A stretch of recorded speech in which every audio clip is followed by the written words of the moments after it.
പത്തനാപുരത്തുകാരനല്ലേ, ഞാൻ പത്തനാപുരത്ത് മത്സരിക്കും, വൻ ഭൂരിപക്ഷത്തോടെ ജയിക്കും. നമുക്ക് ഒരു ആശങ്കയും വേണ്ട. പത്തനാപുരത്തുകാരെ എനിക്ക് നല്ല വിശ്വാസമാണ്. പത്തനാപുരത്തുകാർക്ക് ഞാനില്ലാതെ പറ്റില്ല, എനിക്ക് പത്തനാപുരത്തുകാരില്ലാതെയും പറ്റില്ല. ഞങ്ങൾ അതിനൊന്നും ഒരു സംശയമില്ല. അതിനൊക്കെ ചോദ്യം ചോദിക്കേണ്ട കാര്യമില്ല. അങ്ങനെ അണ്ടർസ്റ്റുണ്ടാണ്.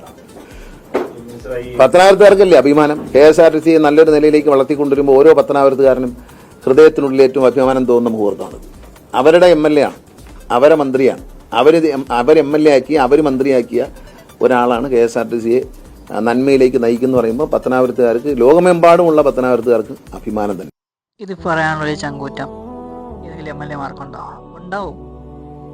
വിരലിൽ എണ്ണാവുന്ന കുറച്ച് MLA മാരുണ്ടാവും. അതിൽ ഒന്നാണ് ഞങ്ങളുടെ സ്വന്തം ഗണേഷ് കുമാർ സാർ. പത്തനാപുരത്തിൻ്റെ അഭിമാനം നമുക്ക് പറയാൻ പറ്റും. ഇതേപോലൊരു ചങ്കൂറ്റം ഇങ്ങനെ പറയണമെങ്കിൽ ആലോചിച്ച് നോക്ക്. അവിടുത്തെ ജനങ്ങൾക്ക് വേണ്ടി എന്തെല്ലാം വികസനങ്ങൾ ചെയ്തിട്ടുണ്ട്.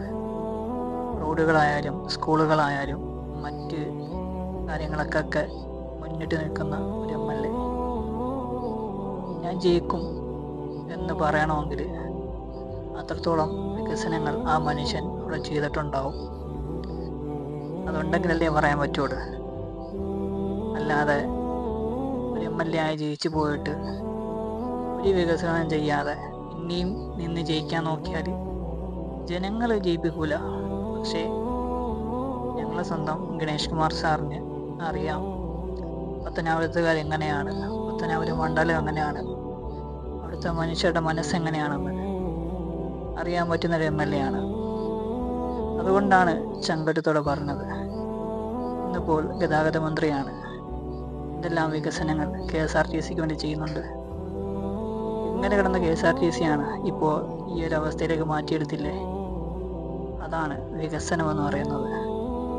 അപ്പോൾ നമ്മൾ ഏത് പാർട്ടി ആയാലും വികസനം നോക്കി എന്ത് ചെയ്യുക, ജയിപ്പിച്ച് വിടുക.